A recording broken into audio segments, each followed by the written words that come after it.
लगी कुटिया भी दुल्हन सी, लगी कुटिया भी दुल्हन सी, मेरे सरकार आए।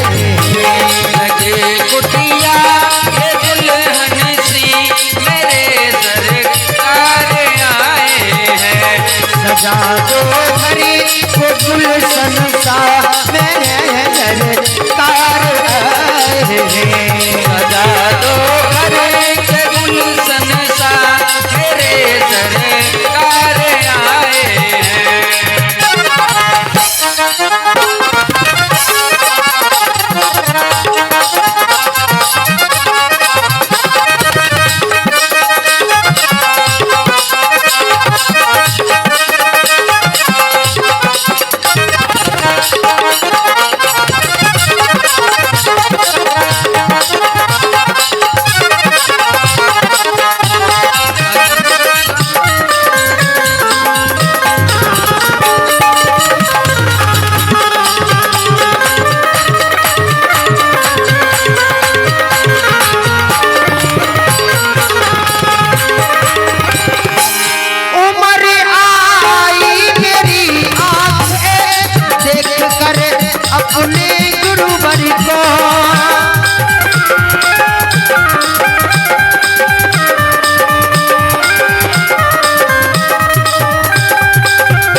सरकार आए हुए रोशन मेरी गलियां, मेरे सरकार आए हैं।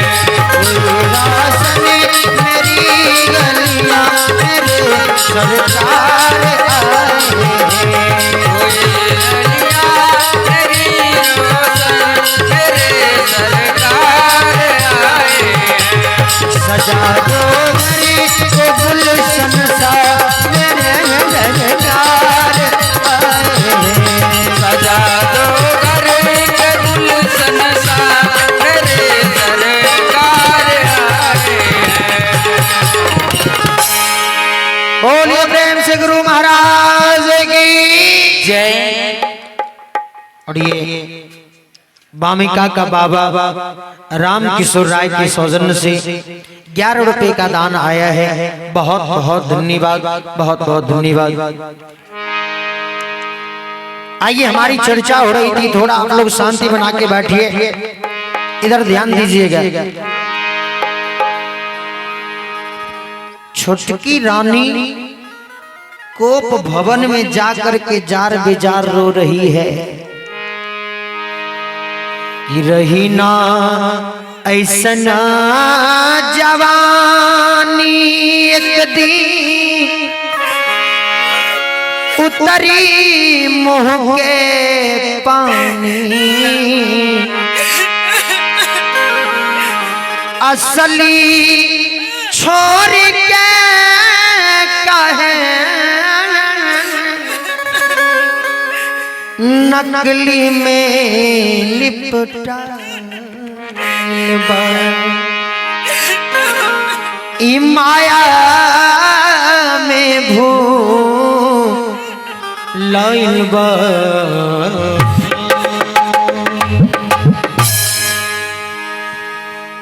देखिए, माया अपने में फंसा रहा है, अपने जाल में। राजा शंखपति आया, कहा कि क्या हुआ प्रिया, क्यों रो रही है? कहा कि पतिदेव, स्वामी, पहले आप कसम खाइए, तब मैं आपको बताऊंगी। कहा कि मैं कसम खाता हूं, यदि मैं जो तुम्हारे साथ जो बदतमीजी किया है, तुम्हारे साथ जो नाजायज किया है, मैं उसे फांसी नहीं खींच दिया तो मेरा नाम भी राजा शंखपति नहीं। कहा पतिदेव आपका बेटा पूरन ने अरे इज्जत मेरी लूट लिया। ये बात ज्यों ही राजा शंखपति सुना, मारा तमाचा। पापनी मेरा बेटा गंगा जल के समान पवित्र, मेरा बेटा गुरु महाराज के यहाँ से शिक्षा दीक्षा ग्रहण करके आया है, उस बेटा के ऊपर तू कीचड़ उछालती है पापनी। कहा कि पतिदेव ये चादर को पहचानिए, ये चादर किसका है पहचानिए। राजा शंखपति चादर को जो देखा, राजा शंखपति का भी मति बदल गया। राजा शंखपति सिपाही को बुलाया, कहा सिपाही जाओ, वो लड़का जहां कहीं भी मिले हाथ में हथकड़ी डांड में रासा लगा करके घसीटते हुए राज दरबार में लेकर के आओ। तू को सिपाही चल दिया बगीचा, बगीचा में पूरन कुमार खेल रहा है, पूरन कुमार के हाथ में हथकड़ी डांड में रासा लगा दिया, घसीटते हुए लेकर के चला आ रहा है। या राम हाथ थकरिया डारा मेरा सारिया हो रहा आए डारा में रसरिया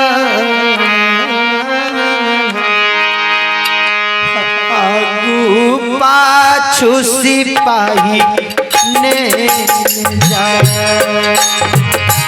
आगू पाछू सिपाही ले जा, आगू पाछू सिपाही ले जा। अरे चलते चलते पूरा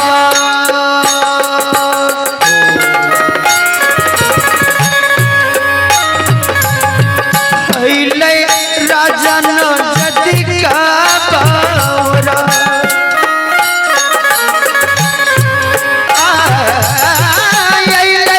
राजा नदी का पूछे लागल पूरन से पूछे लागल पूरन से पूछे लागल पूरन से पूछे लागल पूरन से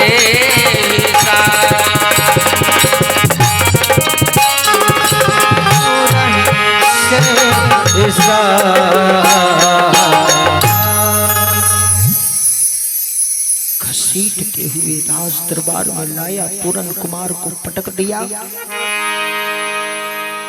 राजा शंखपति जल्लाद को बुलाया, कहा जल्लाद, जल्लाद मेरे नजर के सामने से इस लड़का को ले जाओ, जाओ फांसी खींच दो, ये राजा का ऐलान है। जल्लाद पूरन कुमार को पकड़ लिया, पकड़ के लेके गया, गले में रासा डाल दिया। देखिए बेकसूर लड़का को माया अपने जाल में फंसा दिया पूरन कुमार को, गला में रासा डाल दिया जल्लाद। उधर घोड़ा के घोड़सार में बुढ़िया माई को मालूम हुआ कि हमारा बेटा को फांसी पड़ रहा है। बुढ़िया माई छटपटाती हुई आई, राजा साहब यदि मेरा बेटा गलती किया है तो उसको सजा मुझे दीजिए, मुझे फांसी खींच दीजिए, लेकिन मेरे बेटा को छोड़ दीजिए, राजा साहब छोड़ दीजिए। उधर से छोटकी रानी आई, हाथ में चाबुक लेकर के 10-20 चाबुक बुढ़िया माँ के शरीर पर खींच देती है। जहां जहां चाबुक पड़ा है वहां वहां चमड़ी उधेर गई है। अब देखिए बुढ़िया माँ सदगुरु के आगे चली जाती है और आवाज लगाती है, भगवान प्रभु